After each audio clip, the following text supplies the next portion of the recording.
Salut YouTube, ici Hacker. Donc je travaille en partenariat avec Suishiro. Donc on utilise une seule et même chaîne. Et on va faire des tutos ou enfin sur le VB et puis le maximum de ce qu'on pourra faire. Donc aujourd'hui nous allons apprendre à créer un crypteur en Visual Basic. Là voilà, vous faites nouveau projet, vous sélectionnez bien application Windows Forms. Et là, vous mettez le nom. Par exemple, moi je vais mettre crypteur tuto. Pourquoi tuto? Parce que c'est fait pour le tuto. Enfin voilà. Donc tout d'abord, ce qu'il nous faudra, c'est la première forme, ça, obligatoire. Et on mettra deux boutons et une textbox. Pour la textbox, hein, c'est tout simple, hein, elle est un peu vers le bas. Donc voilà. Après vous pouvez redimensionner, faire ce que vous voulez, mettre des images de fond ou quoi, c'est à votre choix hein, pour le crypteur. Je mettrai le lien pas pour le télécharger, mais un lien pour avoir le code source complètement sur le forum de base informatique. Pourquoi? Parce que je le fais pour ce forum et je veux pas mettre ceci sur YouTube. Donc là on va mettre open.exe parce que c'est pour ouvrir l'exécutable, hein, le fichier. Hop là, moi je mets ça. Et là, en bouton 2, on va mettre crypter. Crypté. Ce que je peux vous dire, hein, c'est que le code est assez complexe, hein, c'est du RC4 déjà. Enfin voilà. Donc là, la forme, ça, on va vous l'appeler comme vous voulez. Voilà, crypteur V1 tuto, je l'ai appelé, voilà. Là, on va mettre en Real Online pour pas qu'on puisse modifier. Et on va commencer à la partie code. Donc, tout d'abord, moi j'ai mis ça dans un bloc-notes. Hein. Ce qu'on fait, en fait, c'est importer. Hein, enfin, moi, c'est ce que je fais toujours en premier. Donc là, voilà. Après, ça, vous pourrez le changer. Vous pourrez changer le truc du milieu, hein, XXX, hacker XXX, sans enlever les arrobases, hein, parce que dans l'encryption RC4, il en a besoin. Enfin, voilà. Après, double-clic sur le premier bouton et on prend le code. On fait un coller, hein, et on appuie sur crypteur. Le deuxième bouton de préférence, hein, puisque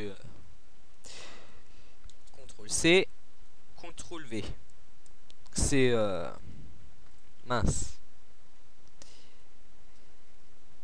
Hop là. CTRL-C. Excusez-moi pour la petite faute que j'avais fait. Et là, ce que vous devez remarquer, il y a une faute, hein, c'est RC4 qui demande. Donc, voilà. On prend ceci. Là, c'est le code RC4. On va faire un petit copier-coller. En tout cas, il faut le mettre en dehors d'un sub. Donc, on va le mettre ici. Donc là, voilà. Pour l'instant, la première partie est finie, hein, du crypteur. Il suffit juste maintenant, on va faire fichier, ajouter, nouveau projet. Donc déjà, faut l'enregistrer une fois.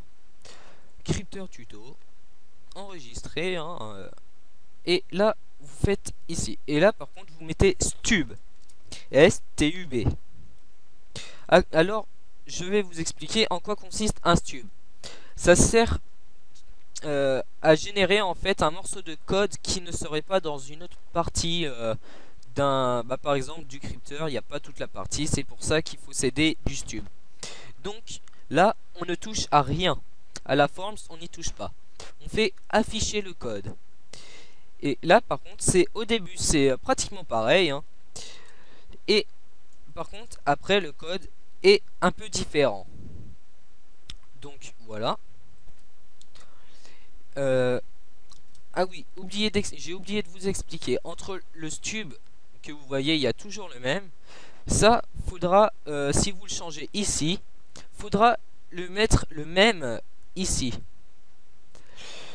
Donc maintenant on va mettre ça en loading au moment où se lance la forms. Donc on double-clique et on colle. Jusqu'ici rien de très difficile, hein, mince. Donc voilà. Après on remet l'encryption RC4. CTRL C.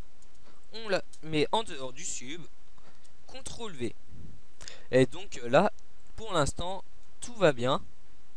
Tout marche. Enfin, oui, parce que il n'y a pas de raison pour que ça marche pas. Donc voilà. On va faire fichier, enregistrer tout. On va faire générer la solution. Pourquoi générer la solution? Parce que c'est ce qu'il y a de plus rapide, hein.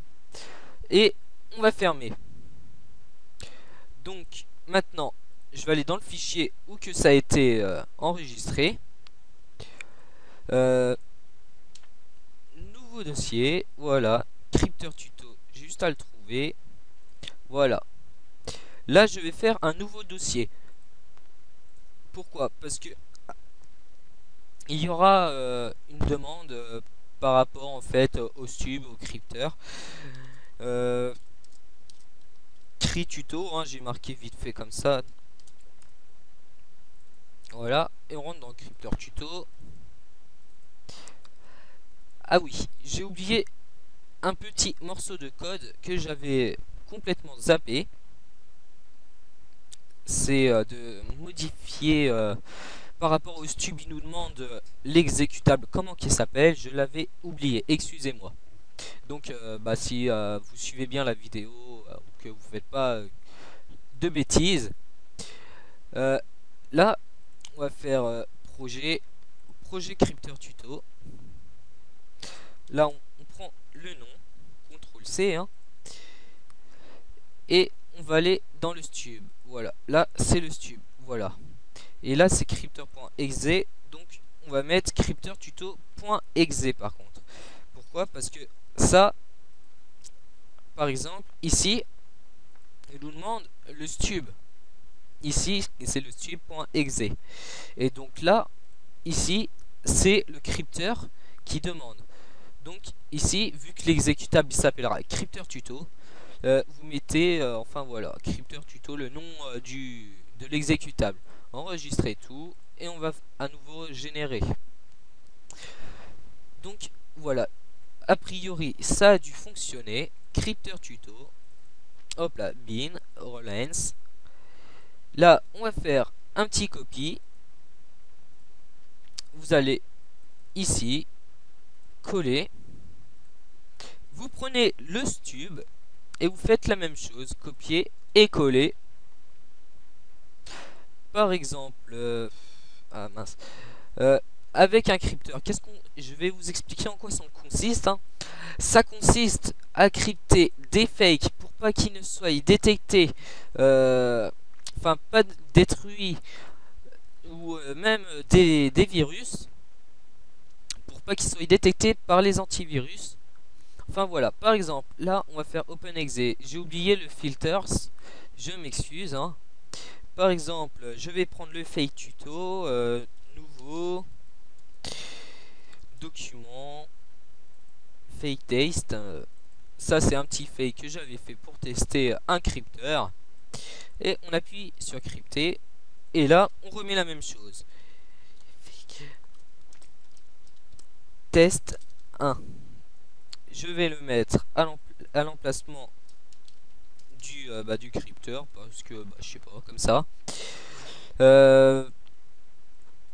New, hein, on va l'appeler .1 new 1.exe, hein, pour pas qu'il y ait de problème. Et vous faites OK. Donc là, hein, vous pouvez vous dire ouais, ça se trouve ça marche plus ni rien.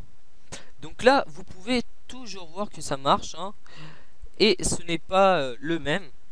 Vous pourrez le remarquer. Par exemple, qu'est-ce que je pourrais vous montrer comme quoi qu'il y a une grosse différence.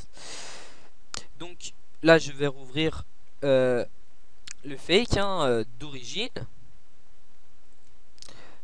dossier, fake test, hop là, bin, relance.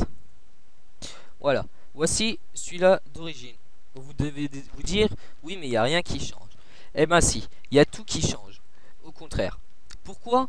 Parce qu'en fait, toutes les informations sont cryptées. Par exemple, pour trouver un mot de passe ou quoi dans un fake, on peut utiliser binder text. Et là, ce que je vais vous montrer, je vais utiliser le fichier non crypté déjà.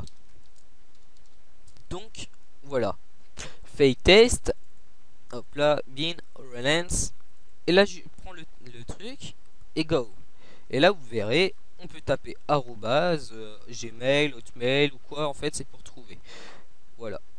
Bah là vous avez dû remarquer, voilà, moi j'ai tapé Gmail parce que moi c'est une adresse Gmail. Voilà, vous avez là l'adresse et si vous regardez un petit peu plus bas, vous pouvez avoir le mot de passe. Enfin moi je l'ai passé mon mot de passe, hein, je l'ai passé, je sais pas si vous avez fait attention. Enfin voilà, vous voyez là qu'il y a mon adresse. Et tandis que maintenant, si l'on prend le fake crypté, il fonctionnera toujours, sauf qu'en fait tout est crypté et que l'on ne retrouve rien. Là par exemple, voilà, vous pouvez voir que j'appuie sur Find et qu'il n'y a rien qui apparaît. Pourquoi? Parce qu'en fait toutes les informations ont été cryptées et il fonctionne toujours. Donc voilà, c'était un petit tuto de hacker pour base informatique. Je vous dis à plus tard pour d'autres tutos. Bon allez, bye bye.